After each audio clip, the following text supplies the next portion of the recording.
Hello. कैसे हैं आप लोग?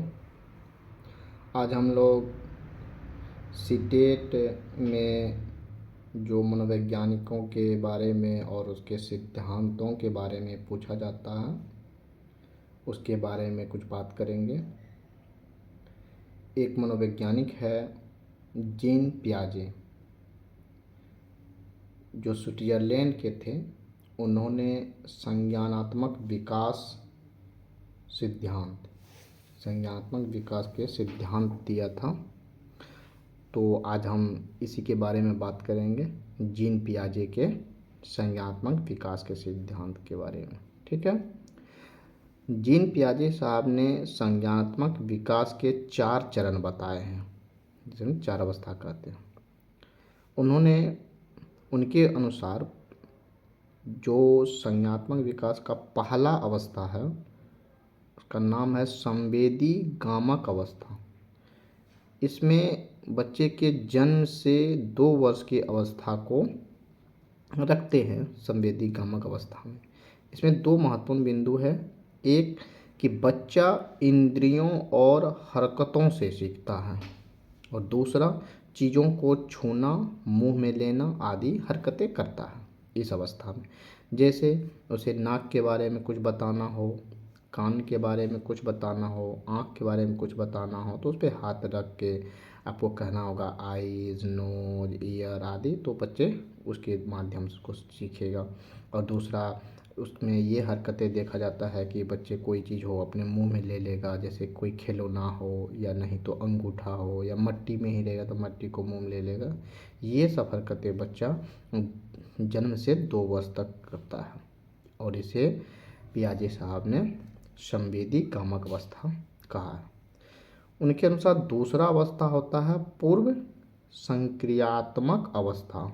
यह अवस्था 2 वर्ष से लेके 7 वर्ष तक के बच्चों में होता है।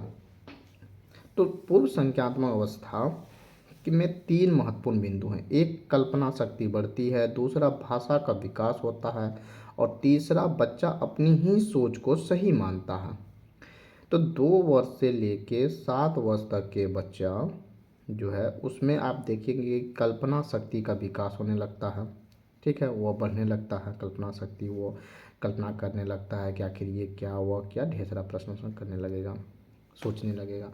भाषा का विकास, धीरे धीरे भाषा का विकास होने लगता है। माता पिता जो घर में जो भाषा का चर्चा करता है वह सब सारी चीज़ें जो है, तो भाषा का विकास होता है इस अवस्था में। वो घर का भाषा में सीखने लगता है, आसपास में जो भाषा बोला जाता है वह सब सीखने लगता है, और बच्चा अपने ही ज्ञान को सर्वोत्तम मानता है, अहम केंद्रित होता है, अपने ही सोच को सही मानता है। उसे लगता है कि जो हम जानते हैं वही सही है और कुछ भी उसके अतिरिक्त कुछ भी नहीं है। वो अपने ही ज्ञान के चारों ओर घूमते रहता है। पियाजे साहब के अनुसार जो तीसरा अवस्था है वह है ठोस संज्ञानात्मक अवस्था। इसे मूर्त अवस्था भी कहते हैं। ये 7 वर्ष से लेके 11 वर्ष तक के बच्चों में ये अवस्था का विकास, इस अवस्था के मतलब ये अवस्था होता है। और इस अवस्था में कुछ उनके गुण हैं, जैसे कि तर्क करना सीखता है बच्चा, जोड़ घटाव वर्गीकरण होता है, गणितीय जो संक्रियाएं हैं वह करने लगता है, चीज़ों पर सही सोच का विकास होता है, ठोस चीज़ों पर सही सोच का विकास होने लगता है। जैसे कि कोई चीज़ पे तर्क वितर्क करेगा, कुछ ज़्यादा प्रश्न करने लगेगा बच्चा, और कुछ भी उसको बताइएगा तो सीधा सीधा नहीं मानेगा उसका, वो तर्क वितर्क करेगा। और दूसरा क्या है कि गणितीय जो एक्टिविटी है, जो जोड़ घटाव या जो भी क्रियाएं हैं गणित से चीज़ें, वो सीखने लगता है। और ठोस चीज़ें कोई भी दिखाइएगा, जैसे टेबल दिखाइएगा तो पूछेगा, टेबल समझने लगेगा ये टेबल है। जो ब्लैक बोर्ड है, ब्लैक बोर्ड है, इन सब चीज़ों पर उसका एक राय बनने लगता है। कोई खेल का कोई सामान है या जो भी आसपास जो ठोस चीज़ें दिखेगा, जो मूर्त चीज़ें हैं, जो आँखों से दिख रहा है, उन सब चीज़ों पर वो अच्छा खासा उसका विकास हो जाता है, उन चीज़ों को पहचानने लगता है, सोच का विकास। लास्ट जो उनकी अवस्था है उनके अनुसार पियाजे साहब का, वह है औपचारिक संक्रियात्मक अवस्था, जिसे अमूर्त अवस्था कहते हैं। यह अवस्था उनके अनुसार 11 वर्ष से ऊपर के बच्चों या जो ये कहिए कि 11 वर्ष से ऊपर के जो भी लोग हैं पियाजे साहब के अनुसार वो अमूर्त अवस्था में है। ठीक है। और इसमें क्या है कि इसके 3 महत्वपूर्ण बिंदु हैं। अमूर्त सोच विकसित होती है, समस्या समाधान समस्या समाधान औपचारिक संख्यात्मक अवस्था। इसमें एक जैसे कि अमूर्त सोच विकसित होती है, समस्या समाधान और तर्क शक्ति बढ़ने लगता है, और भविष्य के बारे में सोच सकता है, सोचने लगता है। ठीक है, सोच सकता है या सोचने लगता है। तो जैसे अमूर्त कोई चीज़ है जिसके बारे में, जो अमूर्त दिखाई नहीं देता, काल्पनिक चीज़ें अमूर्त है, जो सामने नहीं है, उन सब चीज़ों के बारे में एक एब्स्ट्रैक्ट जिसे कहते हैं, वो सब कल्पना वो करने लगता है कि भविष्य के बारे में वो अपना सोचने लगता है कि कोई चीज़ के बारे में, जैसे आकाश नीला नहीं होता तो क्या होता, पानी नीला है कि कैसा है, पंछी नहीं उड़ सकता तो कैसा होता, या कोई भी काल्पनिक चीज़ें या अमूर्त चीज़ें, हम कहाँ से आए हैं, दर्शन की बातें, जो भी अमूर्त सोच है वह इस अवस्था में आता, औपचारिक संख्यात्मक अवस्था था, अमूर्त अवस्था में आता है।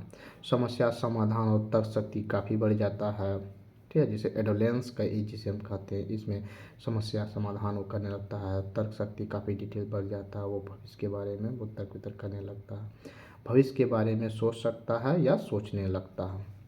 तो हमने देखा कि जीन पियाजे साहब के जो 4 अवस्था, जो संज्ञानात्मक जो विकास के सिद्धांत के अनुसार उनके 4 अवस्था हैं। तो पहला अवस्था है संवेदीगामक अवस्था, जो 2 वर्ष तक होता है, 0 से 2 वर्ष तक।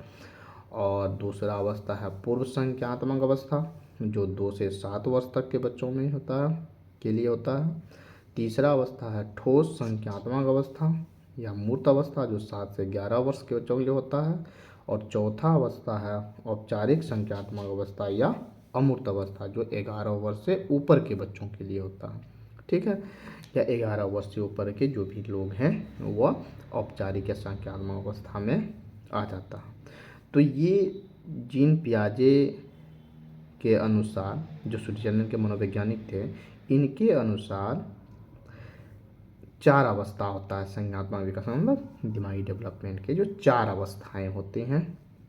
ठीक है, अब या तो आपको ये पूछेगा कि संज्ञानात्मक विकास के कितने अवस्था होते हैं, तो 4 अवस्था होता है। लेकिन सीटेट या स्टेट के एग्ज़ाम में डायरेक्ट ऐसा क्वेश्चन नहीं होता, या तो पूछेगा संज्ञानात्मक विकास जीन पियाजे के अनुसार कितनी अवस्था हो, मतलब उसमें क्या है कि मनोवैज्ञानिक को लगा कि ये पूछता है कि इनके अनुसार, जीन पियाजे के अनुसार, वाइगोत्स्की के अनुसार या कोलबर्ग के अनुसार, इसे पूछता। और दूसरा ये संज्ञानात्मक विकास का सिद्धांत किसने दिया, ये भी पूछ सकता है। तो आप ये देखेंगे कि जीन पियाजे ने संज्ञानात्मक विकास का सिद्धांत दिया, और इसके अनुसार संज्ञानात्मक विकास के 4 अवस्था होता है, 0 से 2 वर्ष, 2 से 7 वर्ष, 7 से 11 वर्ष, और 11 से फिर ऊपर जो भी है सारा एक हो जाता है। संवेदीगामक अवस्था, पूर्व संख्यात्मक अवस्था, ठोस संख्यात्मक अवस्था जिसे मूर्त अवस्था कहते हैं, और चौथा अमूर्त अवस्था। तो आप लोग इसको पढ़ेंगे, याद करेंगे, इसमें कोई कुछ डाउट होगा तो आप कमेंट सेक्शन में पूछेंगे। ठीक है, थैंक यू।